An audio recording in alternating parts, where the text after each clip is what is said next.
અરવલ્લી જિલ્લાના મેઘરજ તાલુકાના શિવરાજપુર ગામે સ્થાનિક મહિલાઓએ પોતાના હુનરમાંથી એક નવું રોજગાર ઊભું કર્યું છે. અર્પિતાબેન પટેલ અને આસપાસની 10 મહિલાઓએ શરૂ કરેલી અથાણા મંડળી આજે માત્ર ગામમાં જ નહીં પરંતુ ગુજરાતના અનેક શહેર અને વિદેશમાં પણ સંભળાય છે.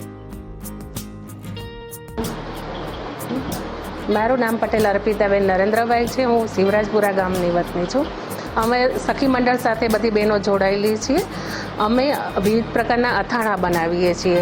કેરીનું, લીંબુનું અને રતાળાનો પણ પ્રયત્ન કર્યો હતો, જે અમારું સક્સેસ ગયું છે. મેઘરજની આ અથાણા મંડળી દ્વારા કેરીના અથાણા, મરચાના અથાણા, લીંબુના અથાણા અને કેરીનો છુંદો જેવી પરંપરાગત વાનગીઓ બનાવવામાં આવે છે. ખાસ કરીને તેમનું રતાળાનું અથાણું ખૂબ જ લોકપ્રિય છે. ઘરેલું સ્વાદ અને શુદ્ધતાના કારણે તેમના ઉત્પાદનોની માંગ અમદાવાદ, સાબરકાંઠા અને ખાસ કરીને NRI પરિવારોમાં વધી રહી છે. અને અમારા અથાણાનું ખૂબ વેચાણ થાય છે. ગામમાં તેમજ બહાર ગામ અમદાવાદ છે, બહારના દેશોમાં પણ ખૂબ માંગ વધી છે. અને અમે લગભગ 500થી 600 કિલો સુધીનું વેચાણ કર્યું છે.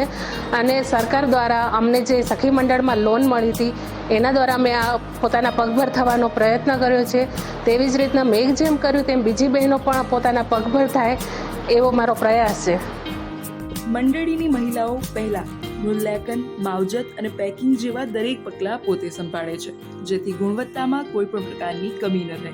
શરૂઆતમાં નાના પાયે થયેલા આ વ્યવસાય આજે દિન પ્રતિદિન વધી રહ્યો છે. તાલીમ, અનુભવ અને માર્કેટિંગ સમજદારીથી પોતાનું બ્રાન્ડ ઊભું કર્યું છે અને તેને સારી રીતે ચલાવી પણ છે.